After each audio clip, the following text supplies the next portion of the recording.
Good afternoon, everyone. I, Dr. Sakshi, Organizing Secretary, Delhi Homeopathic Medical Association, welcome you all to the CME March 2023. Dear learners, DHMA has been organizing monthly CMEs regularly on every last Sunday of the month since it was established in 1932 by Dr. Yudhvir Singh, the first Health Minister of Delhi, the first Chairman of Board of Homeopathic System of Medicine in Delhi, where he held the position from 1958 to 1969. He founded Nehru Homeopathic Medical College and various charitable homeopathic dispensaries in Delhi. Eventually, since the day it was established, DHMA family kept growing with every year passing because of the warmth, affinity the group members share with each other, along with their valuable knowledge and experience through seminars, conferences, or the health camps or quizzes we keep on organizing regularly. In order to reach our members present in every corner of the world, we keep conducting regular webinars as well. And today we are here with you. So those who still haven't joined us and wish to do so, please visit our website www.dhma.in, or you may also write to us at dhmadelhi@gmail.com, or you can call or WhatsApp us at 9711423617. Respected viewers, last month the association conducted the CME at Delhi Public Library at Chandni Chowk on 26th February with Dr. Rahul Singh as the speaker, who delivered an insightful lecture on infertility and its homeopathic management. And today we are graced by yet another learned speaker. Therefore, I would like to request our President, Dr. Shweta Singh ma'am, to please welcome everyone. Thank you, Dr. Sakshi, for the beautiful introduction of Delhi Homeopathic Medical Association. And I welcome all the viewers, our executives, and most importantly, Dr. Yatindra Bhatnagar, who is our executive member. Welcome, sir. And he's the honorable speaker. Welcome, sir. And thank you for coming forward and accepting this job of being our speaker, and we are looking forward to a great presentation. Thank you for coming forward and to share your knowledge and wisdom to all of us. Thank you so much. Thank you, Dr. Shweta. Thank you, ma'am. Now, to begin with the proceedings, I would first like to introduce our guest speaker of the day, Dr. Yatindra Bhatnagar, sir. He has been an experienced homeopathic physician and consultant. He is our respected and beloved executive member in DHMA. And apart from that, he also holds a certificate in special education for learning disabilities. We welcome you, sir. And I'll welcome you on behalf of all the learners and the members present here today. And now I seek a permission from our president to please allow us to begin today's session, which is regarding influenza-like illnesses and their homeopathic treatment. Dr. Bhatnagar, and please proceed with the session. Thank you. Thank you, Dr. Shweta, President of DHMA. Dr. Sakshi, thank you very much. Dr. Deepak Sharma, thank you very much for giving me this opportunity. Dr. VP Singh sir, Dr. Y Singh sir, Dr. Verma, Dr. Tyagi, so nice of you कि आपने ये opportunity और आप अपना समय दिया मुझे सुनने के लिए. Thank you. Today we are going to talk about the. I'm just sharing. आप लोगों को दिख रहा है ना? Hello. अभी नहीं सर. शेयर कैसे होगा ये स्क्रीन?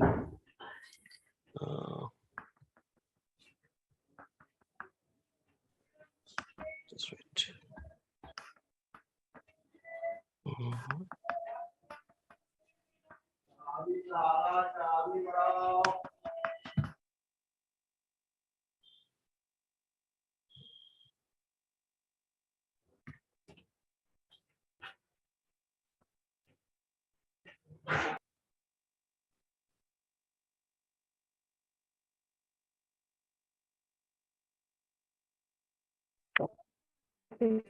Dr. Bhatnagar को co-host करिए. हाँ जी, दीपक सर.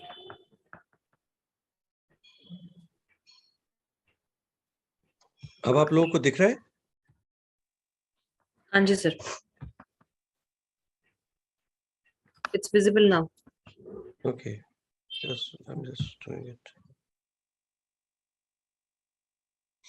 Okay, now आज का जो हमारा टॉपिक है इन्फ्लुएंजा लाइक इलनेसेस, ये मेरा अपना एक एक्सपीरियंस रहा है इसके अंदर, इसीलिए आप लोगों के सामने मैं ये टॉपिक लेकर आया हूँ। इसकी शुरुआत थोड़ा मैं अलग ढंग से करता हूँ क्योंकि ये इस टॉपिक के लिए जो लेक्चर बनाने की ज़रूरत पड़ी या इसके ऊपर बात करने की या इसको पढ़ने की ज़रूरत पड़ी, वो इसलिए पड़ी क्योंकि 2 केसेस मैं आप लोगों को सबसे पहले दिखाना चाहूँगा, व्हिच वाज़ अधिकतर जो वेबिनार्स या हमारे सेमिनार्स होते हैं, उसमें लोग बाग अपने सक्सेसफुल केसेस को डिस्कस करते हैं and the people learn from that. But मैंने अपने इन 2 फेलियर केसेस से ये जाना कि मुझे इसके बारे में और जानने की बहुत ज़्यादा ज़रूरत है और फिर मैंने इसके ऊपर और ज़्यादा पढ़ाई करी और देखा। तो let us talk about these 2 cases which I just want to talk to you about this.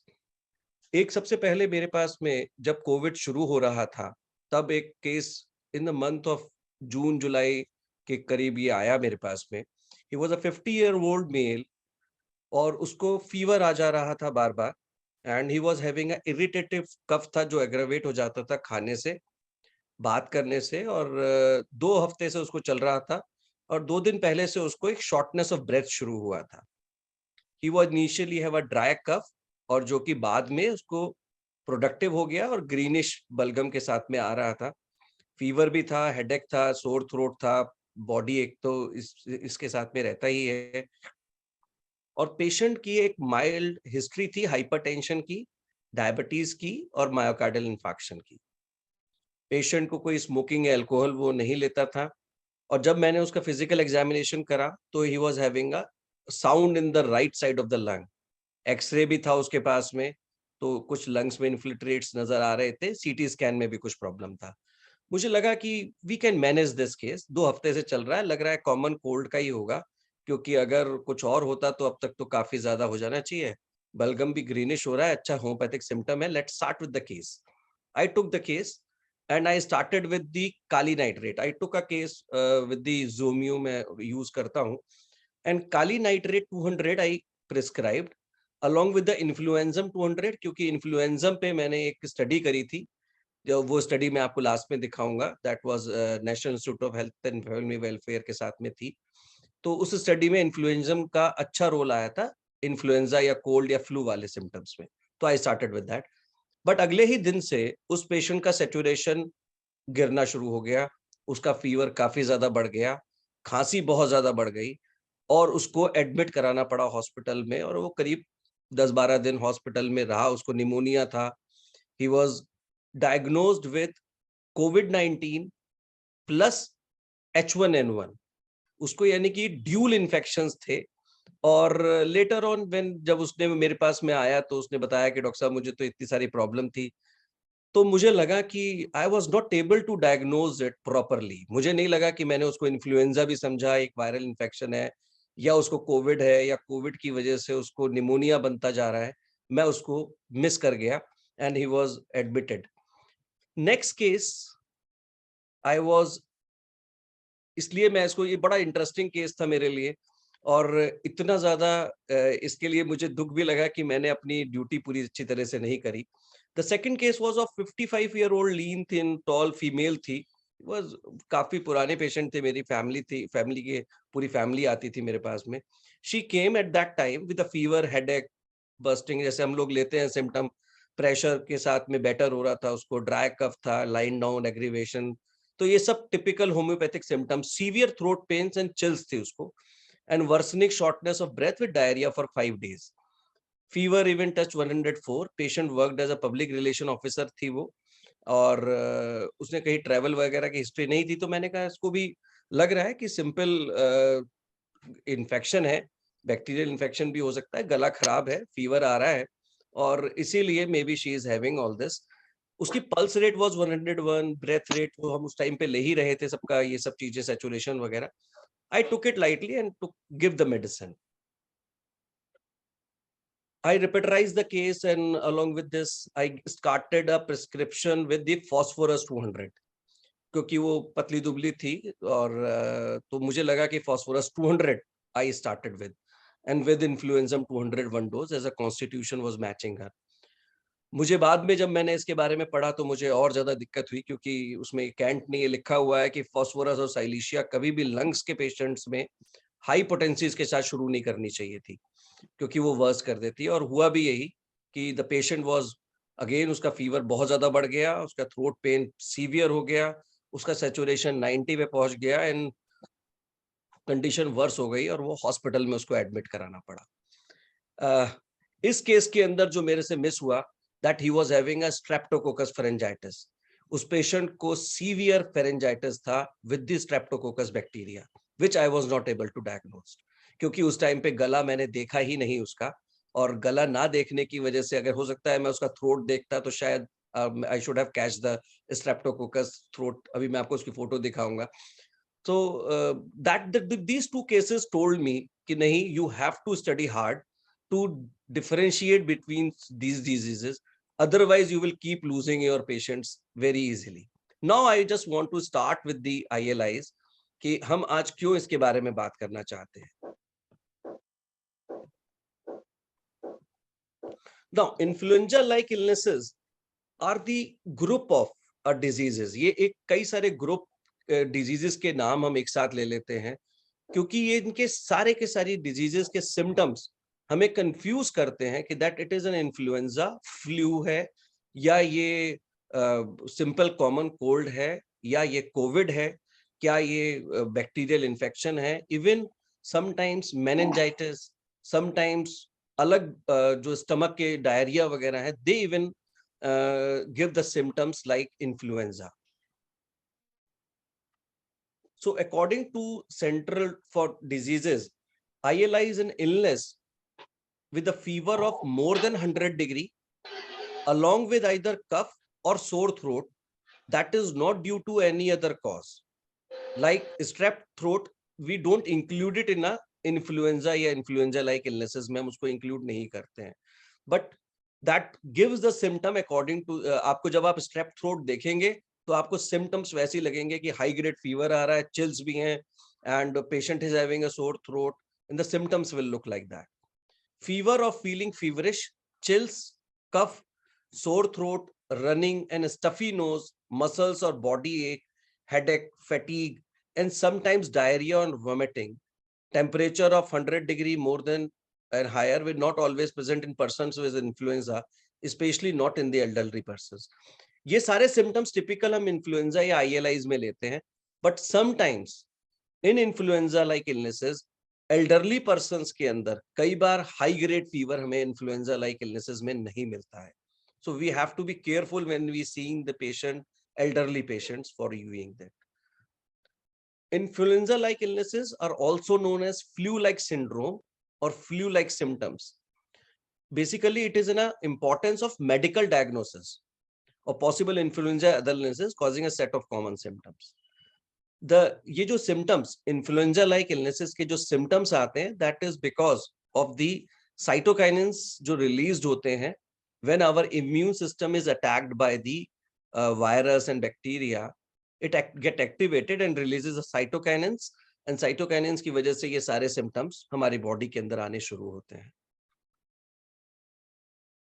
There are various causes, but the most common cause of ILIs include common cold and influenza, which tends to be less common but severe. Common cold भी एक तरीके का ILI ही है, but influenza थोड़ा सा ज़्यादा severe होता है उससे.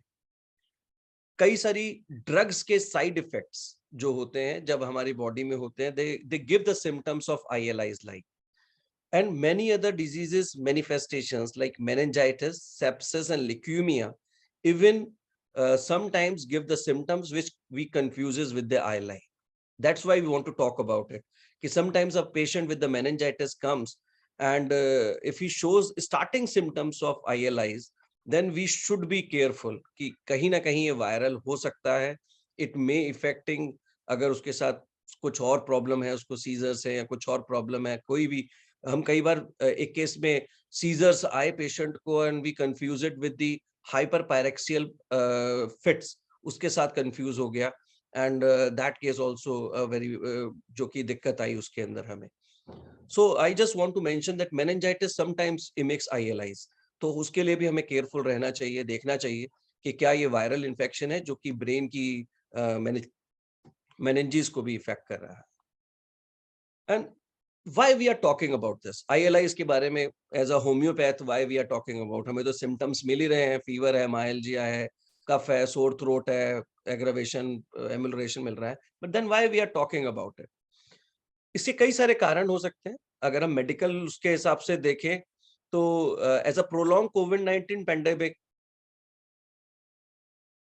several seasonal influenza may happen along with side COVID-19. COVID-19 के साथ में इसकी इंपॉर्टेंस इसलिए बढ़ जाती है क्योंकि हमें डिफरेंशिएट करना होता है कि ये सिंपल H1N1 H3N2 या सिंपल इन्फ्लुएंजा है जो कि A B C D किसी से भी हो सकता है, और either it is a COVID-19 coronavirus है जिसको कि हमें देखना है. This could also a twindemic. Twindemic means it's a new word. Twindemic means जो भी हमने बात करी थी एक केस के अंदर, it was a twindemic. It was having influenza as well as a कोविड-19 सिम्टम्स. तो दोनों ही केसेस में उसको जब उसका टेस्ट कराया गया तो दोनों ही पॉजिटिव आए. तो ऐसा भी हो सकता है कि कोविड-19 चल रहा है और इन्फ्लुएंजा भी चल रहा है साथ में. कौन सा है उसको डिफरेंशिएट करना जरूरी है, in which there is additional burden on health care resources and public safety compared to those occurring in the presence of a single infection. Thirdly, amid the rising trend of co-infection of two diseases, forecasting both influenza-like illnesses outbreak and COVID-19 waves in a reliable and timely manner becomes more urgent than ever. It has become very important कि इस time पर क्या चल रहा है हमारे doctors को पता होना चाहिए कि ILIs ज्यादा हैं इस टाइम पर, इस सीजन में, या COVID-19. अगर हम टाइमली ये इंफॉर्मेशन दे सकें तो हमारे डॉक्टर्स को ज्यादा बेहतर काम करने के लिए मिलेगा. Acute and real-time point prediction of twindemic aids public health organizations and policy makers in adequate preparation and decision making. As a first-line I consider myself as a first-line physician that when a patient gets disease, it actually comes to you directly rather than going to a hospital and he consult you first. So I just consider myself as a first-line family physician. This is our responsibility to advise the patient about either they need testing or not. So until or unless we don't have a knowledge about the ILIs and the COVID-19 and all other diseases like these, we won't be able to tell the patient that you need a diagnosis or a testing. थोड़ा जल्दी कर रहे हैं क्योंकि छोटा ही topic है, ज्यादा बहुत बड़ा टॉपिक नहीं है ये. सबसे पहला इसमें जो हमें डिफरेंशिएट करने के लिए आता है कॉमन कोल्ड, जिसको कि बहुत कॉमनली हम कहते हैं कि जुकाम खांसी हो गया है. It is a common cold, it is a viral infection basically. But इसके बीच में जब हम डिफरेंशिएट करते हैं तो common cold typically gradually progress करता है symptoms by symptoms over several days. If a patient is coming for a 7 to 10 days, 11 days, 12 days, he is having a symptoms of cold, we can consider it as a common cold. With the flu, अगर flu के साथ में देखते हैं इसको, तो flu comes with the other symptoms like consolations उसके साथ attached होते हैं flu के साथ में, like high fever भी होगा, cuff muscles ache and several lethargy, severe lethargic comes on in 24 to 48 hours. ये flu के अंदर इतनी जल्दी symptoms आ जाते हैं, high grade fever, cuff muscle aches within 24 to 48 hours. Even though so many symptoms overlaps, cold typically don't come with chest pain or body aches, which are more characteristics of the flu. So if there is a less body ache, less body aches a patient ko, we can consider it as a common cold or a flu, a common cold. We don't need a testing for it.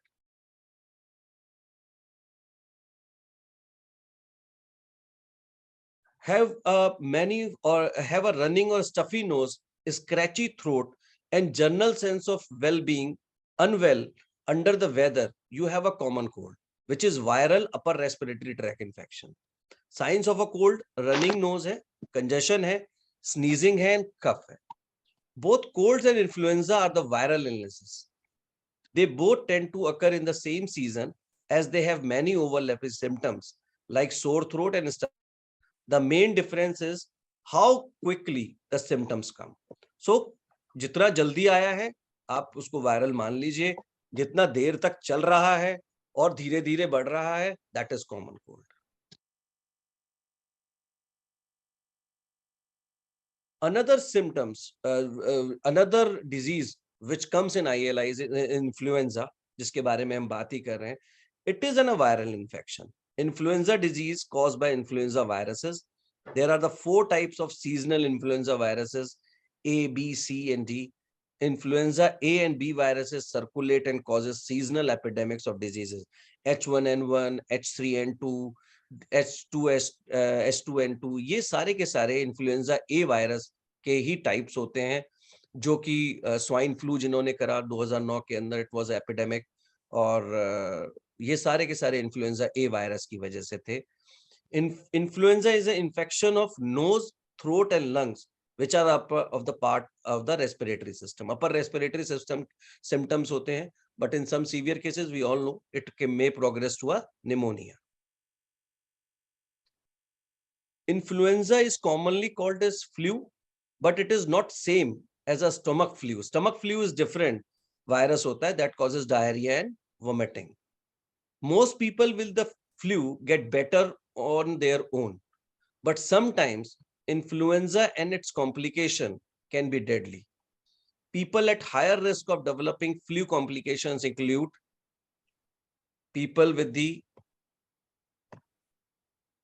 diabetes, comorbidities, and children's. We all know that the people with the comorbidities are having complications may develop in them. Diabetic patients, hypertensive patients who are on the compromised immunity जिनकी है, वो सारे के सारे patients को influenza की complications होने का डर रहता है. Then what are the symptoms of a flu? आप कैसे उसको differentiate करेंगे? सबसे बड़ा तो seasonal होते हैं ये. तो सीजन हमें पता है that most of the times winter के अंदर from October to March influenza India के अंदर काफी ज्यादा रहता है. मार्च अप्रैल, अभी अप्रैल मार्च के अंदर में आजकल काफी ज्यादा केसेस इन्फ्लुएंजा के हैं. So a seasonal outbreak is mostly of a influenza virus. Sudden onset of fever 24 to 48 hours में फीवर हाई ग्रेड चला जाता है. यूजुअली ड्राई कफ होता है इसके अंदर. Headache is a common symptom. Mostly people have a forehead headache, जो कि होता ही है उसके अंदर. Muscles and joint pains, feeling unwell, sore throat. The severity of sore throat is less than the bacterial throat infections. That is very, very important to differentiate. अगर आप देखेंगे कि वायरल थ्रोट जो पेन होता है वो आपको पानी पीने से या कुछ गर्म पीने से उसमें पेशेंट को आराम मिल जाता है, बट जब स्ट्रेप्टोकोकस फेरेंजाइटिस होता है it doesn't get relief with the hot things. ये काफी सीवियर रहता है, इवन उसको पानी पीने में भी दर्द होता है. तो sore throat and running nose are there in the viral infections, but the severity is less than the bacterial infection. The cough can be severe and last for 2 or more weeks. Most people recover from fever and other symptoms within a week without requiring a medical attention.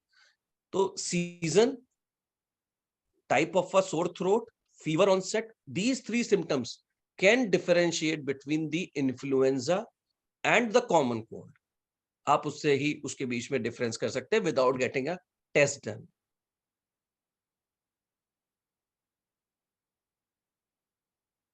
Another very important, जो अभी इसके बारे में ज्यादा बात करने की जरूरत तो है नहीं हम लोगों को, क्योंकि पहले से ही काफी लोग इसके बारे में जानते हैं. कोविड-19 ने हमें काफी परेशान भी करा है.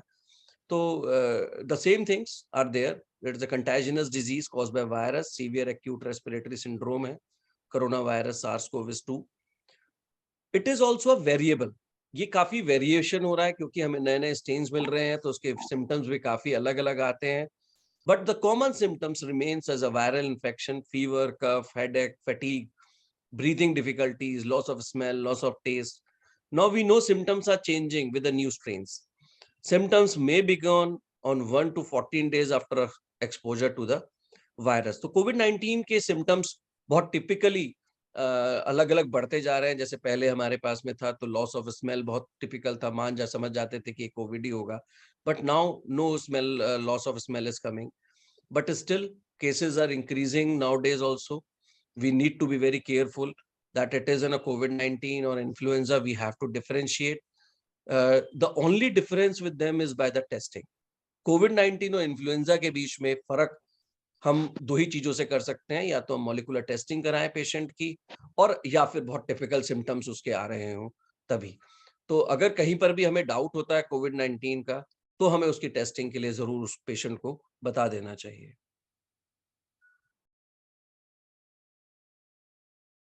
तीसरी जो बहुत इंपॉर्टेंट ILIs के अंदर डिफरेंशिएट करने की जरूरत पड़ती है, वो डिजीज है फेरेंजाइटिस या स्ट्रेप्टोकोकस बैक्टीरिया की वजह से जो थ्रोट इन्फेक्शन होता है। It is an infection of the throat and tonsils caused by a bacteria, a group of streptococcus. Strep throat is highly contagious. It is also a very contagious disease like the viral infection. It spreads by the जो droplets infections होते हैं उसके through streptococcus infection भी फैलता है। A group है strep bacteria typically lives in nose, throat and are spread to other people through respiratory droplets. A case of strep throat also tend to increase in winters and early springs of month. इसका भी timing यही रहता है, इसीलिए इसके भी symptoms ILIs के साथ कंफ्यूज कर जाते हैं हम लोग, और इसको ध्यान ही नहीं देते हैं, क्योंकि कई बार पेशेंट्स के गला देखने में आजकल हम लोग जब थ्रोट उसका एग्जामिनेशन नहीं कर पाते हैं, क्योंकि दूर से ही देखना होता है मरीज को कोविड की वजह से। Strep throat is not properly treated, causes acute rheumatic fever, acute rheumatic heart, और वॉल्स वगैरह तक में दिक्कत आ जाती है बिकॉज ऑफ रूमेटिज्म। इसके भी जो सिम्टम्स हैं ILIs की तरह ही, chills with shivering, fever, high grade fever जाता है with chills and shivering, swollen and tender lymph nodes in the neck just under the jaw, headache, nausea, vomiting. This is the throat of streptococcus. This is very typical. White patches नजर आते हैं tonsils के ऊपर, clear, बहुत clear, but हम तभी मालूम पड़ेंगे when we will examine the throat of a patient. Tonsils are red and swollen, fever, sore throat with severe pain when swallowing. तो ये तीन बीमारियां थी, 3 या 4 बीमारियां जिसके बारे में हम बात करना चाहते थे, जो ILIs के अंदर हम इंक्लूड करते हैं। Other like we are not talking about the leukemia, meningitis and other mononucleosis, एक और जो है डिजीज होती है, we are not talking about these, but these are the 3 or 4 diseases which we mostly see in our clinical practice, and we miss them mostly if we want to examine the patient, and if we eye sees what mind knows. If we don't know the differences between these diseases, maybe we will miss it. So if we talk about the homeopathic treatment of these diseases, so I know that we are using homeopathic medicines for these diseases. Some of the good medicines which I have seen in my practice, I have been using these medicines in some cases, because कई बार हम लोग genus एपिडेमस की बात करते हैं, तो कई बार मैंने भी कुछ दवाइयां ऐसी ही बनाकर रखी और लोगों को दी जब नंबर ऑफ पेशेंट इंक्रीज हो रहे थे। तो स्ट्रेप्टोकोकिनम एक मेडिसिन है जो कि मैंने काफी यूज करी है, जिसमें कि बहुत टिपिकल सिम्टम्स आ रहे थे, excessive pain and redness in the throat, pus points भी नजर आ रहे थे टॉन्सिल्स में। In case of debility, streptococcal infection, streptococcinum is recommended. Streptococcus is a homeopathic medicine to rely on repeated and chronic streptococcus throat infections. It is effective treat in repeated tendency to catch infections. So जब भी streptococcus pharyngitis आपके पास में आए तो streptococcinum का जरूर ध्यान रखें। ये एक बहुत अच्छी दवा है with the symptoms clearly matching with the this infection. Belladonna, we all know the redness, inflammation.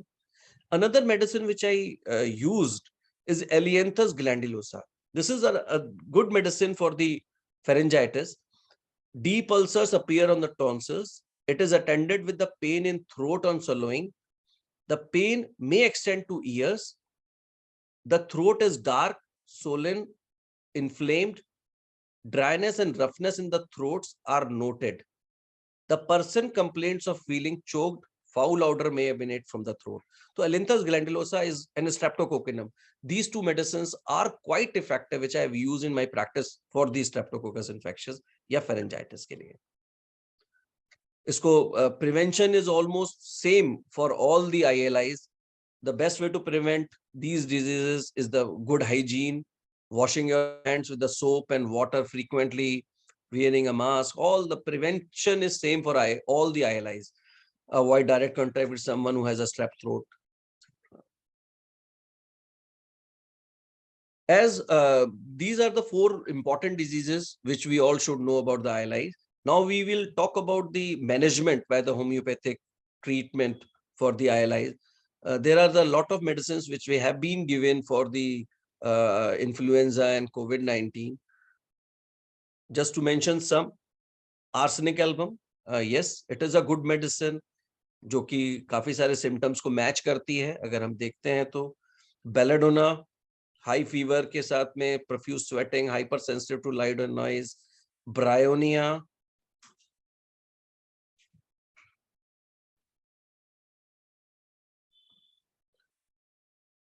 यूपिटेरियम perf, ferrum phos, gelsemium, nux vomica, phosphorus.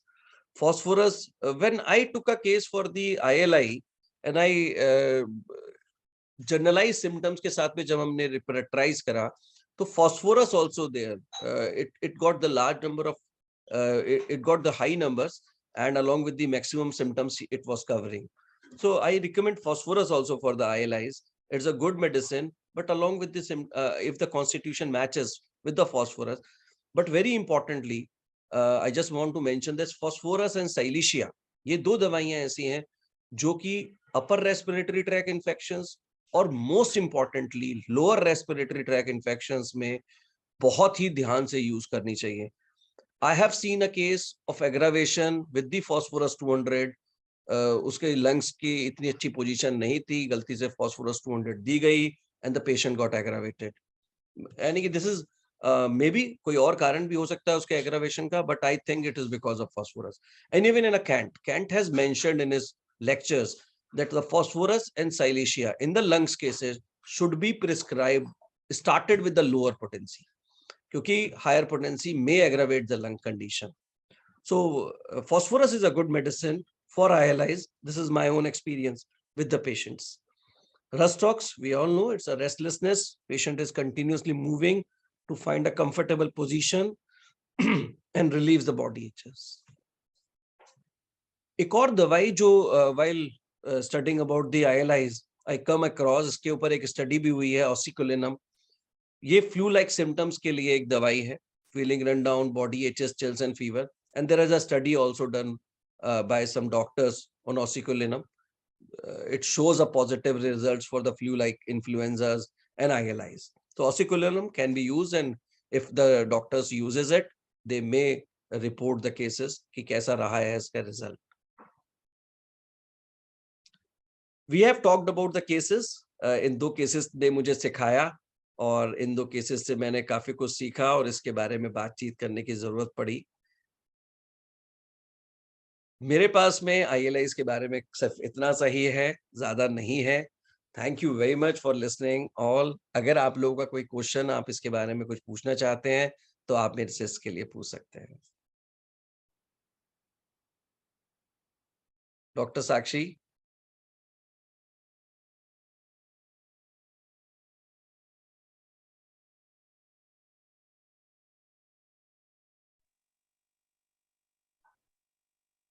Doctor साहब, अगर खांसी के साथ मरीज को ब्रोंकियल अस्थमा की भी शिकायत हो तो हम कौन सी मेडिसिन दे सकते हैं? सर, अगर ब्रोंकियल अस्थमा एलर्जिक है अगर उसको, तो जनरली उसके सिम्टम्स के अनुसार मैं उसको एपिकॉक और आर्सेनिक देता हूं. आर्सेनिक जितने भी रेस्पिरेटरी केसेस के अंदर सांस की तकलीफ जब आ जाती है तो it's a good medicine and ipecac. और ये मैंने सीखा डॉक्टर गजेंद्र पाल से.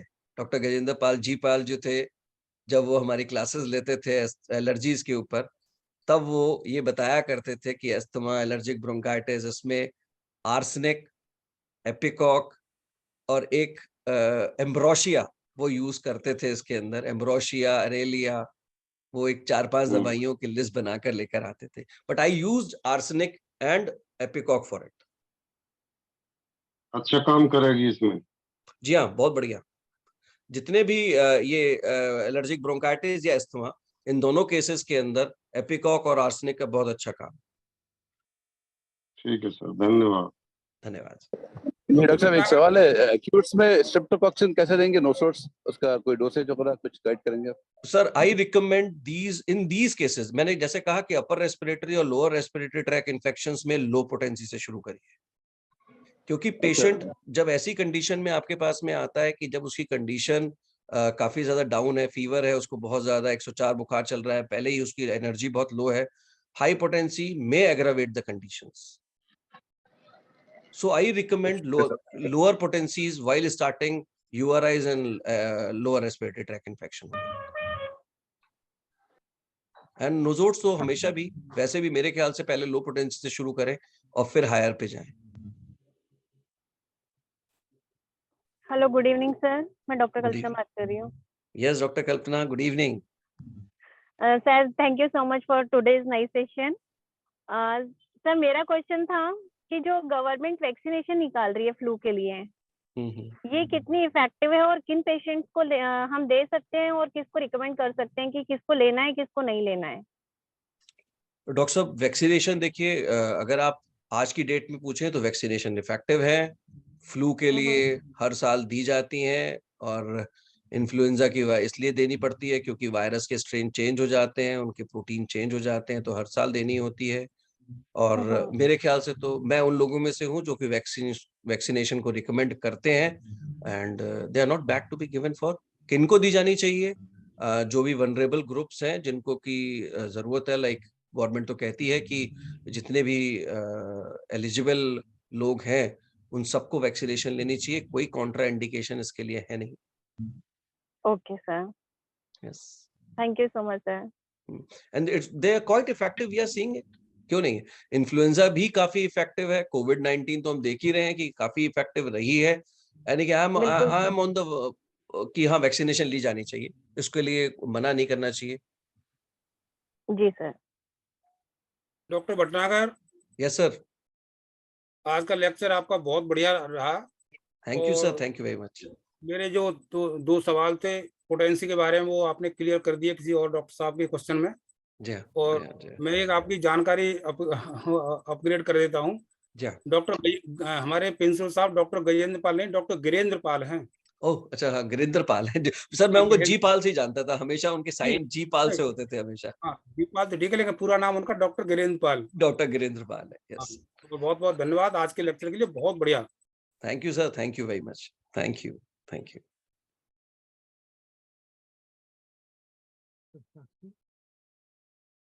Sir, doctor K S Verma sir individualisation के रिगार्डिंग जानना चाह रहे हैं. Sir, individualisation in the cases of ILIs. जी जी. सर, ILI बहुत एक्यूट है कंडीशन. अगर आप हम अगर उसको इंडिविजुअलाइजेशन पे जाना चाहते हैं तो बड़ा मुश्किल हो जाएगा. When we are seeing almost daily, हम अगर काफी नंबर ऑफ पेशेंट्स देख रहे हैं, तो एक्यूट कंडीशंस में आई रिकमेंड सिम्टोमेटिक ट्रीटमेंट, जैसे एलेंस वगैरह के हिसाब से हम चलते हैं. एंड इंडिविजुअलाइजेशन अगर आप कर सकते हैं तो yes, why not? If the symptoms are clearly हमें मिल रहे हैं वहां पर, तो हम इंडिविजुअलाइजेशन पे भी जा सकते हैं. But in acute cases I recommend short acting medicines will work. Thank you sir. Doctor Ashok Madan sir कुछ पूछना चाह रहे हैं sir. Doctor Ashok Madan. Namaskar, Dr. Deepak and Dr. Bhatnagar. Thank you sir, thank you. Namaskar. Namaskar. I just want to know, in your experience of this COVID, there was the vaccination, the effect, bad effect of vaccinations. What is your experience? How to solve it? Sir, if there is any bad effect of vaccination, that in our view it has to be treated symptomatically. Otherwise, a major effect of vaccinations like clotting or कई सारी हुई हैं. I don't know how many cases are there for the of the bad effect of vaccination. And again, कहीं ना कहीं अगर if we are giving to 100 thousands of people, some bad effects will definitely come, no doubt. And the treatment requires a symptomatic one. as the patient is coming for the, if a patient is having some allergies to a portion of a vaccine, we have to treat accordingly that.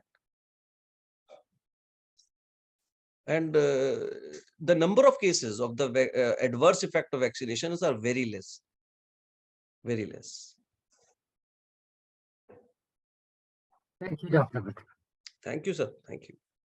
Dr. VP Singh, sir.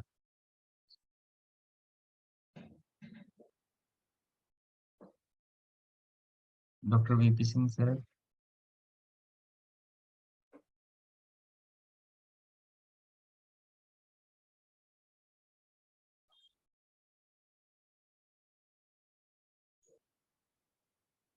कैसे नहीं हो रही? आगे आगे भाई sir, आगे boss. हाँ doctor साहब नमस्कार। नमस्कार सर, नमस्कार। पहले तो मैं डॉक्टर यतेंद्र भटनागर का इतना अच्छा लेक्चर जो आज सुनाया हमें, एक्चुअली सीजनल लेक्चर है, बहुत अच्छा लगा। इसमें निष्कर्ष यही निकला है डॉक्टर भटनागर के लेक्चर से कि हमको डिफरेंशियल डायग्नोसिस और कंपैरेटिव मैथमेटिका का ज्ञान होना बहुत जरूरी है इसमें। मैं तो इसी निष्कर्ष पर पहुंचा कि हमको कंपैरेटिव मैथमेटिका और डिफरेंशियल डायग्नोसिस के बारे में बहुत जरूरी देखना कि डॉक्टर, सबसे बड़ी महानता तो डॉक्टर भटनागर की ये रही है कि इन्होंने अपने जो फेल्योर केसेस दिखाए हैं और उन्होंने ये भी बता दिया है कि मैं थ्रोट अगर देख लेता तो शायद मैं फास्फोरस न देता उसको। तो ये बहुत बड़ी बात है और इन चीजों से हमको सबक लेना चाहिए। बहुत अच्छा आपका लेक्चर रहा डॉक्टर साहब। Thank you sir, thank you very much. Dr. Sakshi, please proceed, please.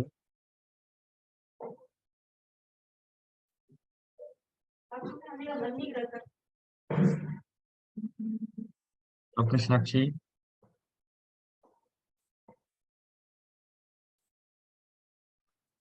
Thank you doctor Bhatnagar sir.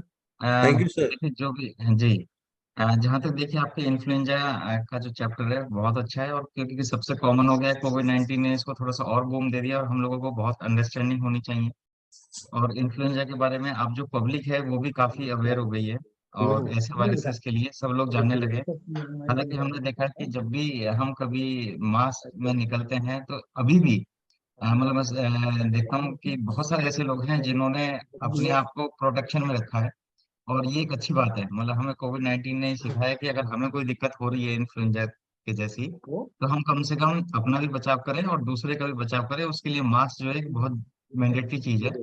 और हमारे पास अब बहुत सारे ऐसे पेशेंट आने लगे हैं कि अगर कोई इन्फ्लुएंजा जैसे कोई पेशेंट आ रहा है तो अपने आप मास्क लगा के आ रहे हैं, लेकिन फिर भी अगर मैक्सिमम इस टाइम देखी जाए तो अभी भी मास्क वो लोग नहीं लगा रहे हैं, जिसकी वजह से इन्फ्लुएंजा जो चीजें जो वायरसेस हैं वो ज्यादा फैल जाते हैं।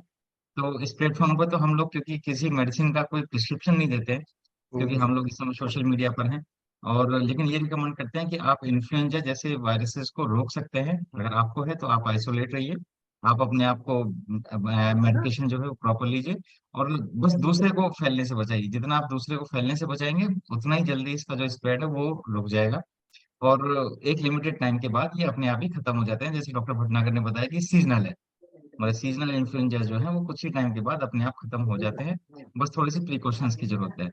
So thank you so much sir, doctor Bhatnagar.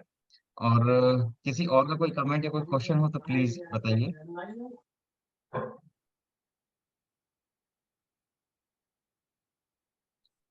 Doctor साक्षी, आप सुन पा रहे हैं?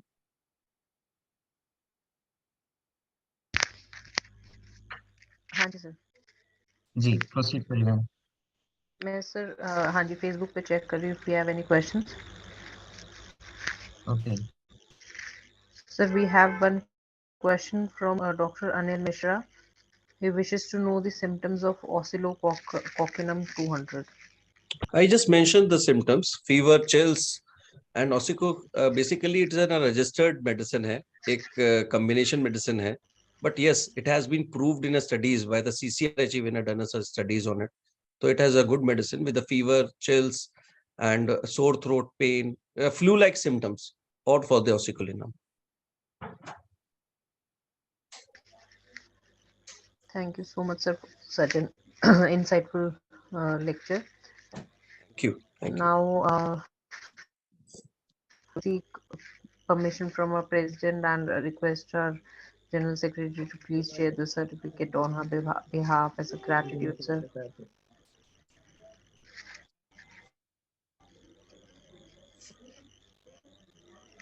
Thank you so Thank much you. Sir. Thank you, sir. Thank you very much. धन्यवाद आप लोगों का।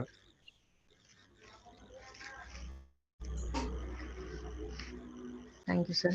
So, dear learners,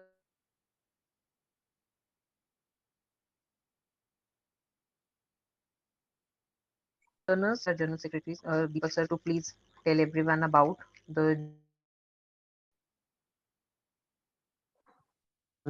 we would be launching. देखिए, दिल्ली होम्योपैथिक मेडिकल एसोसिएशन जैसे जनरल एक्टिविटीज करती आ रही है, इसी के रिगार्डिंग मैं आप लोगों को बताना चाहता हूँ कि दिल्ली होम्योपैथिक मेडिकल एसोसिएशन का जो ऑफिशियल मैगजीन है, द हैनिमैन होम्योपैथिक संदेश, ये अब 10 अप्रैल को रिलीज होगा। इसके लिए आपको आर्टिकल अगर कोई सबमिट करना है, जिसका हमने थीम है वो हम आपको फ्लायर पे भेज देंगे। और 31 मार्च जो है वो इसकी लास्ट डेट है। तो जो भी लोग अगर मतलब आर्टिकल्स अपने भेजना चाहते हैं तो प्लीज हमें सेंड करिए। और जो हमारे इस चीज के लिए आर्टिकल है, मतलब संदेश के लिए जो भी आर्टिकल्स है वो हमारे वेबसाइट से ही सबमिट होंगे। वेबसाइट हमारी www.dhma.in है। यहाँ पर आप जनरल सेक्शन में जाएंगे और अपलोड एन आर्टिकल पे जाएंगे और अपना जो भी वहाँ पे डाटा है वो फिलअप करिए और अपना आर्टिकल सबमिट कर दीजिए। दूसरा, हमारा एक आर्टिकल कंपटीशन भी होता है हर साल, जिसका रिजल्ट भी 10 अप्रैल के दिन हम लोग डॉक्टर हैनिमैन सर के बर्थडे के दिन देते हैं। तो उसके जो आर्टिकल्स आपको भेजने हैं उसकी लास्ट डेट भी 31 मार्च है। तो इन दोनों के फ्लायर मैं शेयर कर देता हूँ। डॉक्टर साक्षी, आप प्लीज अगर आपके पास फ्लायर है तो शेयर कर दीजिए।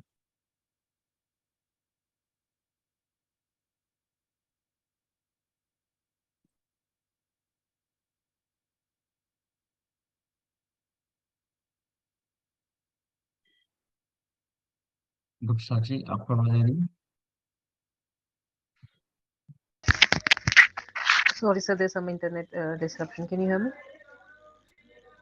हाँ doctor Sakshi ji.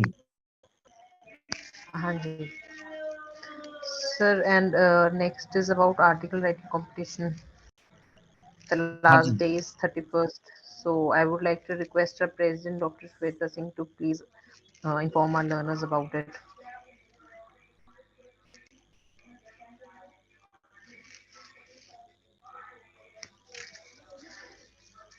Ma'am, can you hear us?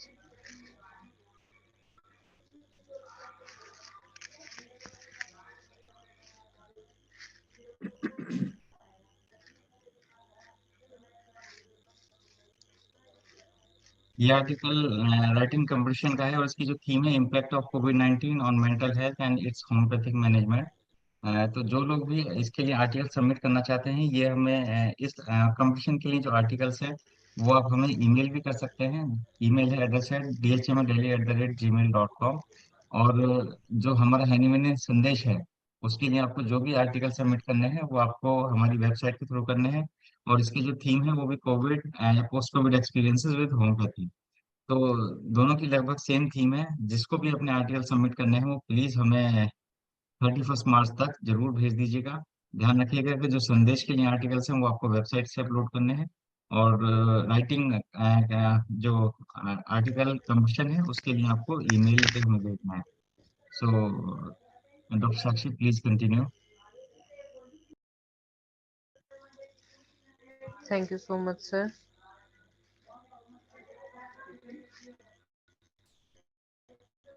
Maybe there's some network issues with Dr. Shweta. So I would like to thank everyone for joining us today.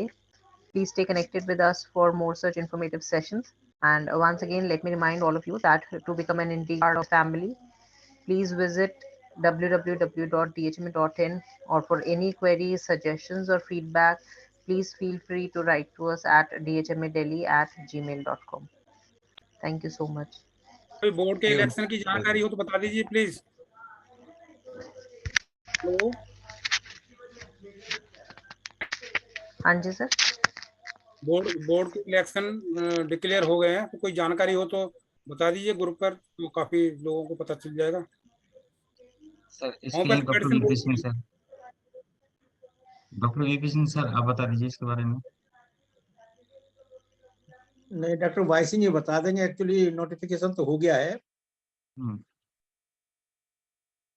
नहीं, मुझे तो सिर्फ इतना ही पता लगा है कि इलेक्शन क्या चर्चा चल रही है, लेकिन ये नहीं पता कि नोटिफिकेशन हो गया क्या है। आज डॉक्टर वर्मा का एक मैसेज तो आया था, मैं पढ़ नहीं पाया उसे पूरा, तो जानकारी हो तो बता दीजिए। पढ़ लो पढ़ने के बाद दे दो। एक्चुअली अभी किसी रिटर्न में नहीं है, रिटर्न में नहीं है अभी। अच्छा अच्छा रिटर्न में डेट जो है अभी कंफर्म नहीं है। अच्छा अच्छा, ठीक है ठीक है। तो त्यागी सर, आज रिफ्रेशमेंट आपके घर आके लेनी है क्या? बताओ तो दो। मैं भी यही कह रहा था, मैं त्यागी सर को बोलो। रिफ्रेशमेंट घर पर तैयार है, आ जाओ। हाँ, वही तो मैं पूछ रहा हूँ कि आज की रिफ्रेशमेंट रहेगी सर, वो आप ही के यहाँ से लेनी पड़ेगी, लग रहा है। आपने पार्टी तो दी थी एक बार। हाँ जी, वो आ जाओ, आज फास्ट चल रहे हैं, फास्ट वाला चल रहा है। अरे हाँ, अच्छा फास्ट चल रही है अभी तो। तो हमें ये लग रहा था डॉक्टर त्यागी सर आज अकेले ही खा जाएंगे क्या सारा? नहीं, आ जाओ, ऐसी कोई बात नहीं है, सबके लिए तैयार है। Thank you sir, thank you, thank you, thank you, thank you, thank you, thank you sir, thank you sir, thank you, thank you. Doctor Sakshi meeting and करें। हाँ जी सर, हाँ जी सर।